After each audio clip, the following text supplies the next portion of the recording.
myself G.R. Dinesh Kumar, Assistant Professor, Department of Commerce BA, AJK College of Arts and Science, Coimbatore. Today we are going to see about cost accounting. What is the objectives of studying this cost accounting is enable the students to know the other types of accounts, to know the method of cost. By the preparation of cost sheet, fixing of price and profit planning is understood. Various types of cost added in a product or services is known. Next, meaning of cost, costing and cost accounting. Cost is nothing but total of all expenditure incurred on the production of an article. Next, costing. It is the techniques and process of ascertaining cost. It enables the management to know the total cost and each elements of cost of a product. It has been defined by Weldon as the classifying, recording and appropriate allocation of expenditure for the determination of the costs of products or services and the presentation of suitability arranged data for purpose of control and guidance of management. Next, cost accounting. It is the accounting system set up for recording costs. It begins with the recording of income and expenditure and ends with the preparation of statements and reports of cost. Next, object of costing. The important object of costing are to ascertain the cost, to control the cost by setting standards, to provide the basic for the formulation of policies by the management. Cost is nothing but total expenses made for a particular product manufacturing. For example, if your pen is manufacturing by the company, what are the total cost spent for the production of the pen from the raw material purchase to end of the preparation, ready to sell, finished goods.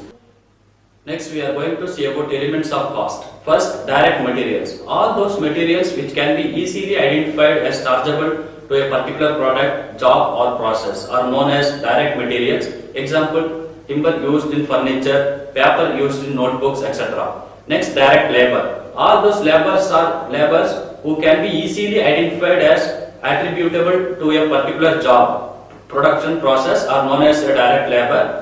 The wages given to them are known as direct wages. Example, works directly engaged on production. Next, direct or chargeable expenses. All those expenses which are incurred specifically or for a particular job, product or process are known as direct expenses. Example, expenses on drawings, models, design, excise duty, royalty, etc. Next, these are all comes under the one topic under overhead. Indirect material, indirect labor and indirect expenses are collectively known as overhead. Next, advantages of cost sheet. We have prepared the cost sheet first. It helps in fixing up the selling price. It is useful for determining the estimated prices for tenders or quotations. It enables the manufacturer to control and minimize the cost. It is useful for the formulation of product policies. Next, materials.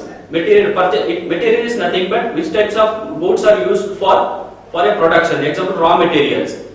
Next, purchasing. It means the procurement of materials, supplies, machines, tools and services required for the equipment, maintenance and operation of a manufacturing unit. Next, labor. Labor is nothing but overall directly involved in a particular product manufacturing. They are called as labors.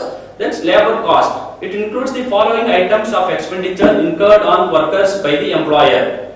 First one is monetary benefits. It includes basic wages, DMS allowance, employer's contribution to provident fund and ESI scheme, production bonus, profit bonus, pension and retirement gratuity. Next, fringe benefits. It includes subsidized food and housing to the workers, subsidized education to their children, medical facilities, holidays, pay and recreational facilities. Next, types of labor. There are direct labor. It is the labor directly engaged in the production of goods. It can be easily allocated to a particular job, product or processes. The cost of this labor forms part of prime cost. Next, indirect labor.